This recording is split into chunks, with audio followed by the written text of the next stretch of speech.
north to the south and now.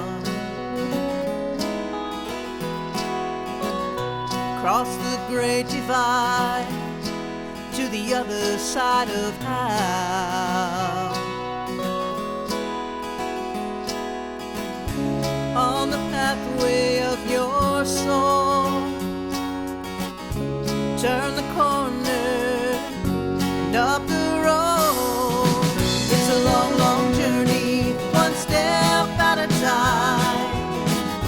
And on the straight path, it's the shortest to find. In gratitude service as the body grows old, where the head meets the heart. On the good red road.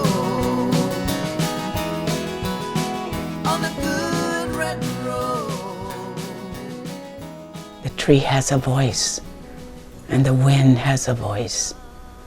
The star people have a voice, and the mountains have a voice. And the earth between us, underneath us, has a voice. And all that is above has a voice. The elements, we are part of that. And I am so happy that they chose me to be able to be able to be a wisdom keeper. My greatest joy has come through the experiences I've had and the courage I've found, the ability to keep on going, to persevere, to come back from the down and go back up, to understand and to know that tomorrow is another day. Everybody is different. I think everybody makes mistakes and they learn from their mistakes. I try and teach my children that you've got to be near your kids. You have to. Just do it. If you stop to think about it, you won't do it. Times get rough, but you gotta go, get the shoes, the food, and the... Love and security is so important. Don't be too proud. I mean, if you have to do dishes to get the food, you do the dishes. If not, it's not beyond, our work. I've been known to do it. We're all hard-working, responsible people because that's what our parents were. And it wasn't drummed into us, we just saw them doing it every day. Then I got grandchildren, great-grandchildren, great. When they come to me, I don't even know who they are. I said, that's enough. Enough is enough. I can't keep up with them. My daddy used to be a medicine man. And teach me do things, everything. Teach me how to do things. Teach me what plant you can use it for your kids when they get sick. That's what I always use those. I'm still using it. Those people comes around and ask me, so what kind of the weeds that you're using?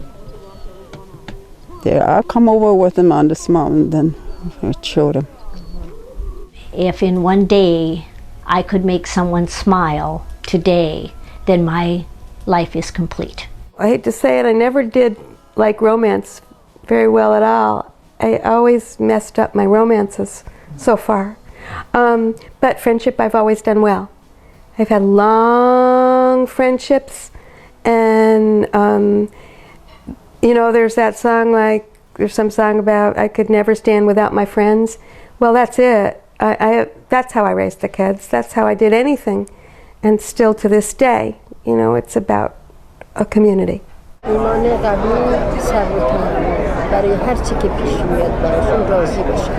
She's all just saying that you have to be patient, strong in faith, and strong spirit. I drove my car up till I was 95 years old. I used to go to Las Vegas once a month. There's a poem by Edgar Guest, and I'm going to just paraphrase a little bit of it. But it starts out, I have to live with myself, and so I want to be fit for myself to know. And later on it says, never to stand in the setting sun and hate myself for the things I've done. You have to do for yourself. You can't depend on other people or the government or your tribe, because it won't get you anywhere.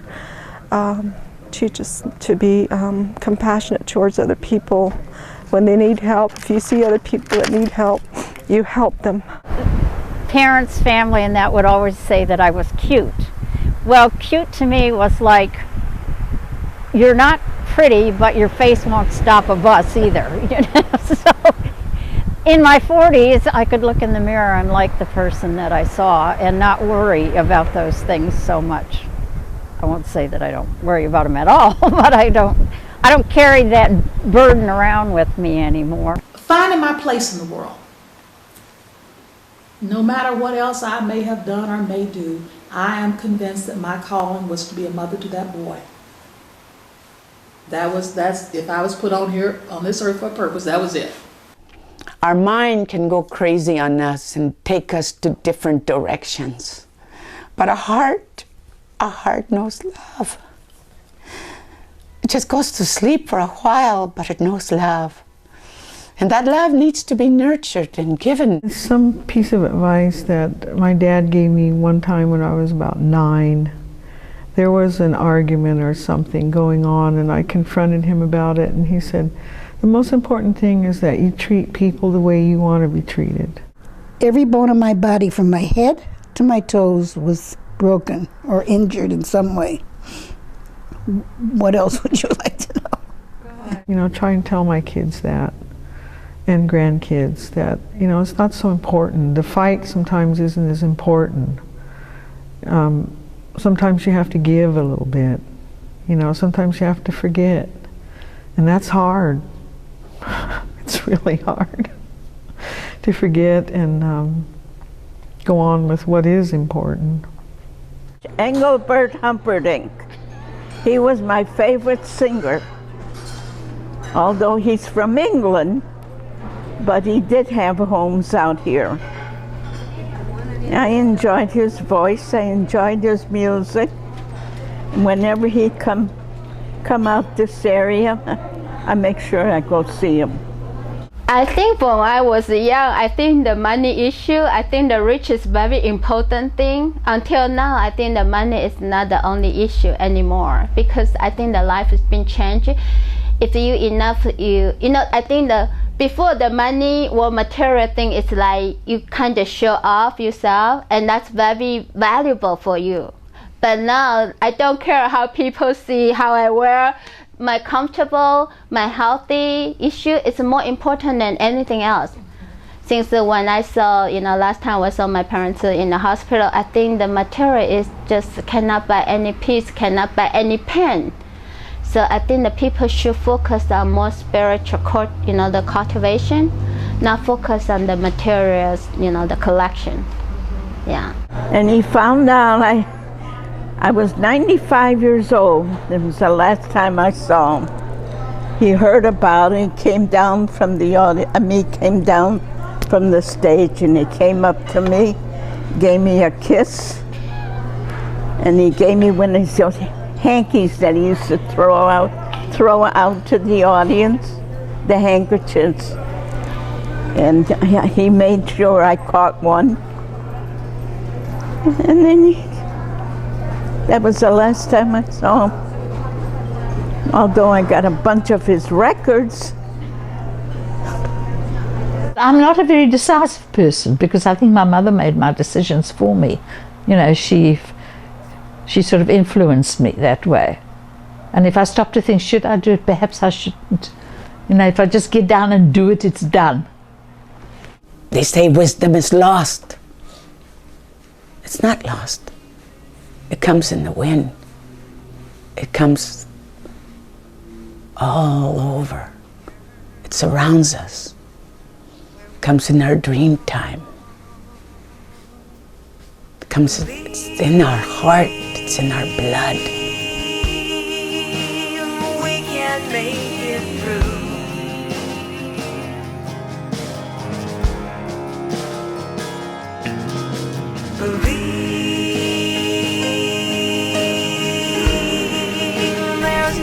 I just don't think that you can get through anything without your religion, without your faith.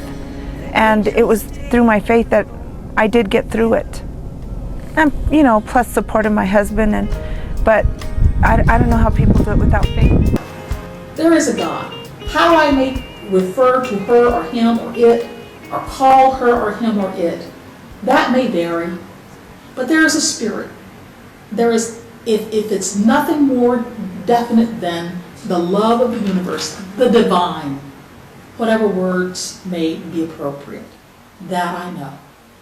And in times when I feel most frustrated or confused, I can refresh myself with the recollection of my own specific experiences where the divine was kind enough to give hard-headed me some concrete evidence of his or its existence. In a time of crisis, if you can get together with people who have same concerns and same values, you can make a difference. One day I come to United States and I have some friends and they're very patient, they all care about people's business, and we always laugh on them, say, why are you so stupid, don't care your own business, they care about somebody else's business.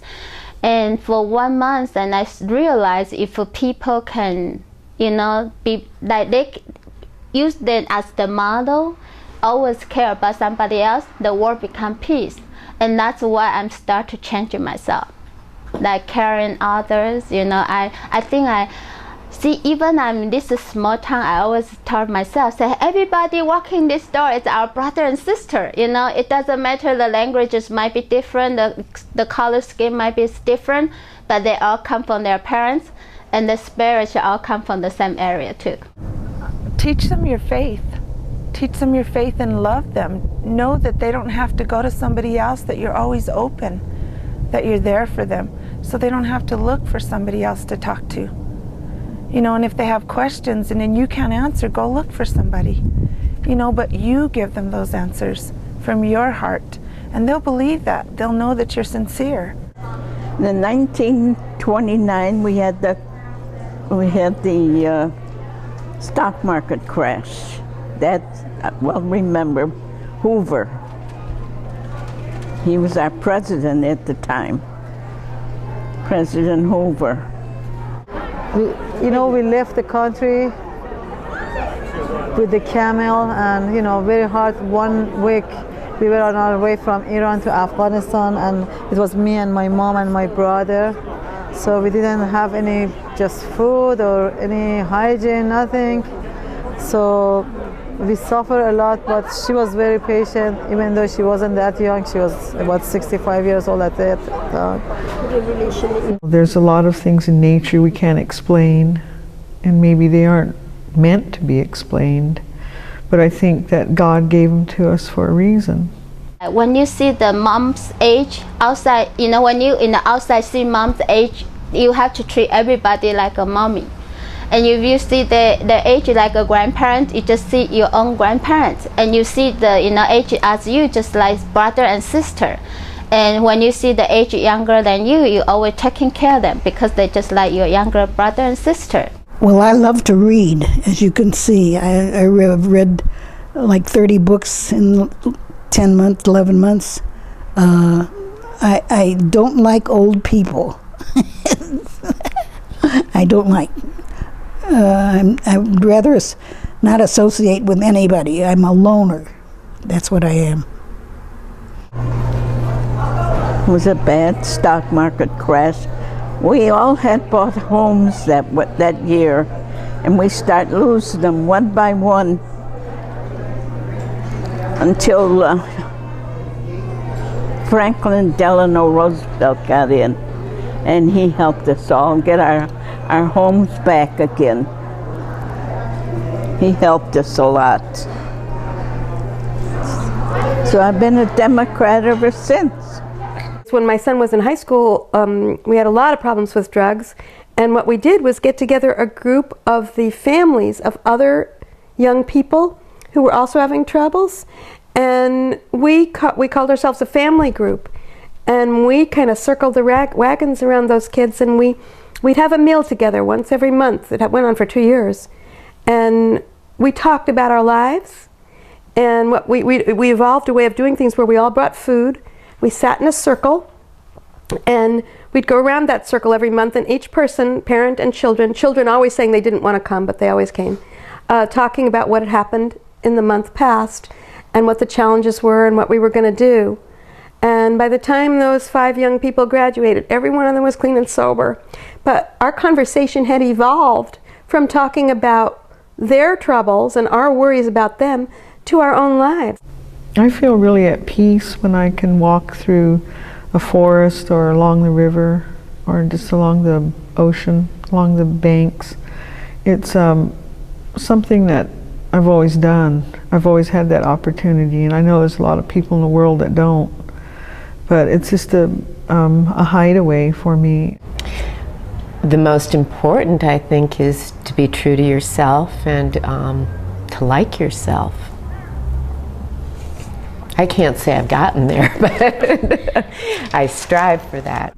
Don't be so hard on yourself.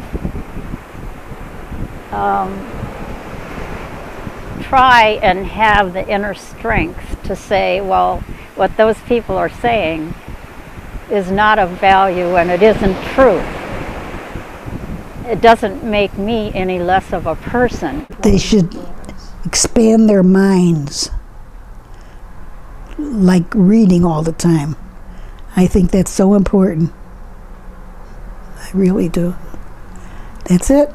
I know that there's, the Creator, whatever you want to call him. He's there, and I believe that he knows everything, about our past, about what our cultures have gone through, and how sometimes hate has divided us. But I think that deep down inside, we're one universal soul. I think for our young people, no matter who they are, they need to know how to love someone. They need to know how to cry. And they need to know that it's okay to express your feelings, whether it be, about politics, about life. They need to be able to express that without being fearful. The tears will always come. But that is how rivers are made. The tears of all women in the world.